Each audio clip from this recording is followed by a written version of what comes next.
So hello again. Now the car's painted, what I'm doing is under-sealing it because an advisory on the MOT was it was seriously corroded, which it is. So I thought I'd under-seal it, yeah? Because I've got half a tin of under-sealer laying around from the other car, so might as well use it up, yeah? So I've just noticed as well, the linkage for the anti-roll bar is broken. So that could be what the banging was when I test drove it, as well as the bumper. Oh, it's a bit bright, isn't it? So yeah, so I need two new rear anti-roll bar linkages because the anti-roll bar is not really connected to the car at the moment. And apart from that, it looks alright. So I have just sorry, I've just insured it and taxed it. So I want to drive it around now for the next couple of weeks just to see it's alright, and then yeah, hopefully it will be. And I've got to service it and do a few of the little jobs on it, and away we go.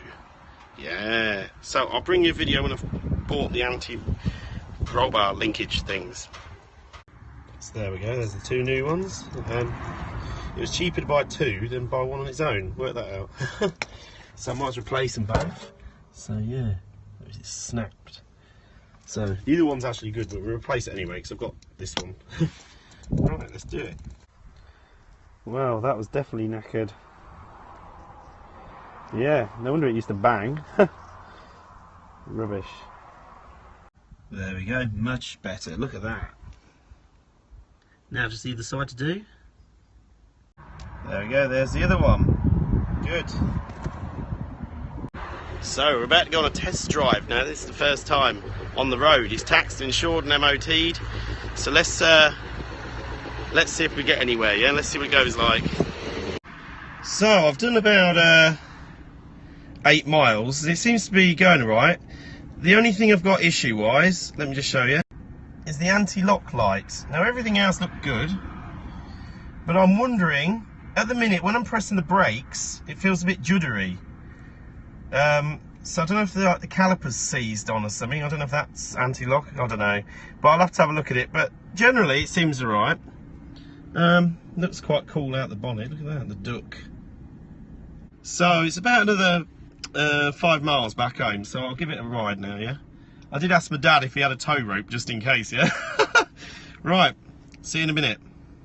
So, the test drive, this is a few days later. I didn't get a chance to make another video to follow it straight on. Probably because I forgot, I'll be quite honest. So it got a bit late and it was getting dark and I couldn't be bothered and then I forgot. So anyway, the car drove alright. Now, there's only 2 or 3 little issues I have to sort out. Now, I had a warning light on the dashboard. I took it out the next day and the warning light is gone. I was told it could be because it had a low battery, so there's no warning lights on now. The only other issues are the starter motor's a bit iffy. Yeah, in the sense that it seems to keep, you can hear it getting stuck, like it's still engaged. So I might have to put a second-hand one on it, to be honest, because I did try and start this the other day and it wouldn't go. It sounded like it was jammed on, and I didn't tap it. I just did it a few times and it went. But yeah, I think that might have to be done. Yeah.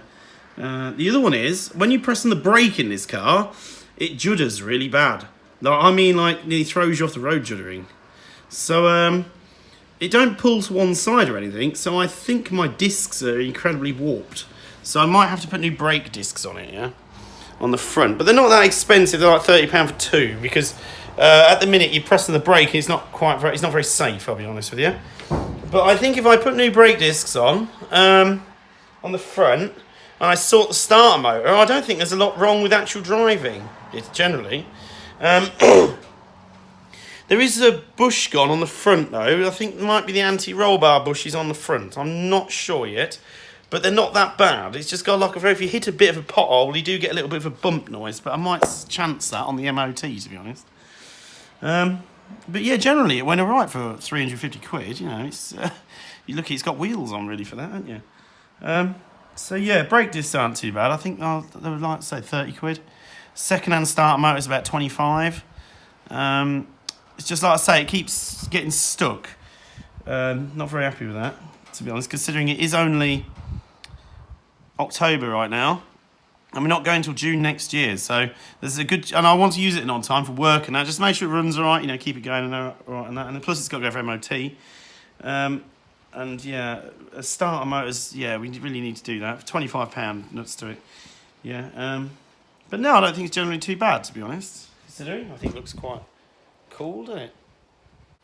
So, I've now fitted the battery properly. It actually is in the battery tray.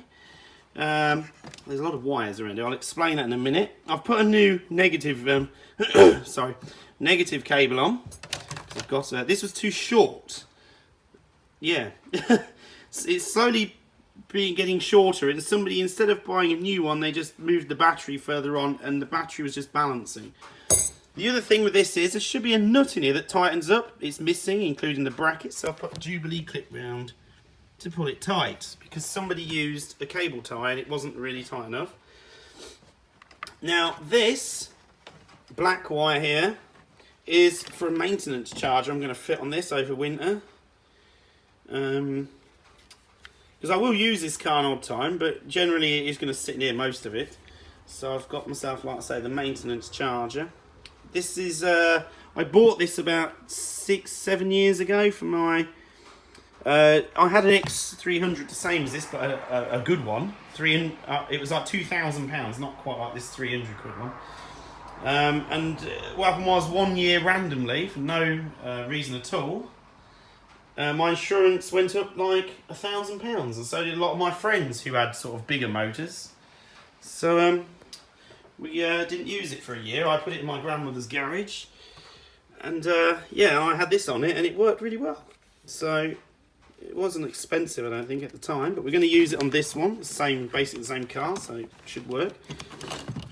It hasn't been used since then, but now I am charging it up at the minute because we seem to have a flat battery. Don't know why.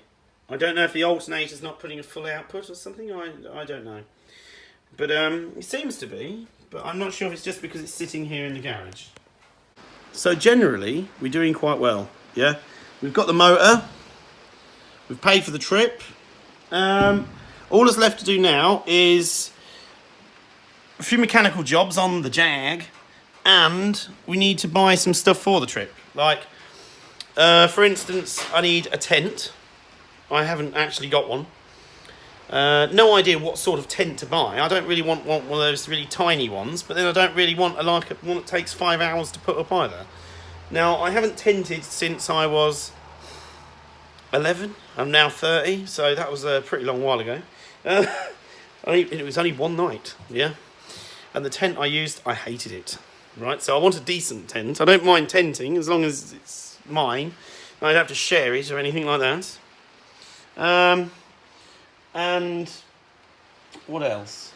Just general stuff, like, I don't know, we're going to take some tools with us and that, obviously, on the trip, but we've got all that anyway, do you know what I mean? We've got all the tools and the bits and bobs we need, you know, and we can take some spare bits with us and stuff, you know, whatever bits I've got laying around, you know, little things, yeah. What do we else? Don't know, but there's other things as well. So there will be videos of me shopping for this other stuff as well for this trip. Now, there is a metal detecting video I'd like to do very soon, but unfortunately I've not had a chance to go yet, metal detecting, but I want to go very soon, mostly because the weather has been like this, raining, yeah? So, yeah, it's been a long time, so all you metal detecting people out there, just hold on a bit, yeah? Oh, sorry, hold on a bit. Because I've got some chest problem again, yeah, like, I don't know what it is, but it's not very nice. That's all I can tell you. So I'm not really feeling, you know, I don't mind coming out here doing a little bit in the garage, but hiking through a woods metal detecting at the minute, I feel it for that, yeah. And then the weather's been off when, yeah, rubbish, isn't it? Now, XJ6 news, I haven't touched it. That's the news, yeah. I will, not this XJ6, my other XJ6, yeah. If you follow my restoration videos, I will, oh dear. So I've got a new phone and the camera's in a different place. Yeah, it's there, oh. So, yeah, restoration news. We will be back on that soon, yeah? Literally, I am just trying to get this one done for Christmas time. I would like the car up and running, MOT'd again for 12 months around Christmas time, yeah? And if, you know, at least take for an MOT, because if they are going to fail it on something, I want to be able to fix it and have plenty of time to do that before the trip. Yeah, if it passes straight away, well, that's wonderful, isn't it? But you never know, do you? Let's be honest. So yeah, and also I've had quite a few bills on the XJR again. Now, if you own an XJR, you understand everything I'm saying right now when I say a few bills, yeah? It's the only car you walk into a Jag garage and they look at you and think, oh, here we go, we can get a few quid out of this guy. Yeah. Yeah, it's the best car ever. Seriously, my favourite car I've ever owned. Ever. Yeah, I can't see me selling it. It's my absolute favourite. It's in the right colour, everything about it. But they rip you off, yeah? Then you go in the garage, yeah? They look at it and it's like, oh, it's like £100 before they even start on it. Alright, so I've had a few bits to do on that, and plus the tax insurance is due. Now, if you own an XJR in England, yeah, you have to pay something called road tax, yeah, to say, you know, you have to pay it every year. It has now gone up to £555 a year for 12 months tax. Yeah? Rip off. Yeah, considering there's people who do more miles than me, who drive like a 1.1 litre and only pay, or get it free, or like £20 a year. Yeah, ridiculous. But anyway, yeah, so if you own a V8 car after like the year 2000, you're paying, yeah, 555 this year. Yeah, that's a bit of bad news for you if you're the same as me, because it was 530 last year, now it's gone up again. All right, so it's nice, the government, isn't it? They already rip you off with petrol and that, now they're ripping you off with that. But oh well, it's worth it, isn't it? Look at it. Just look how nice it looks. Yeah. Yeah. I do have another problem with this car as well. Some idiot has taken my alloy wheel paint off. Well annoyed. So I'm going to try a little company out that I've seen about who going to refurbish my wheels, because they're all getting a bit on the edges. So if I'm going to have one done, I might as well have them all done. But I want to make sure this car's good so I can use this for work while that one's got all the four wheels off, sitting on the drive for 3 or 4 days while my other wheels are done. If you know what I mean. I want to say a big thank you to my new subscribers. And thank you for all the likes and the shares and that all you give me. The comments especially are very helpful. Some of the advice and that you give us and tips is very good. And yeah, I'll keep bringing me more videos about. And that's it for this video. And I'll see you all next time, yeah? Now, it'll probably be a Rust2Rome project car video again, I'm not sure. Because like I say, I want to probably do this more after Christmas. But as you can see, it's sort of, yeah, getting there. Looks better with the sill on, doesn't it? So yeah, until next time, see you later.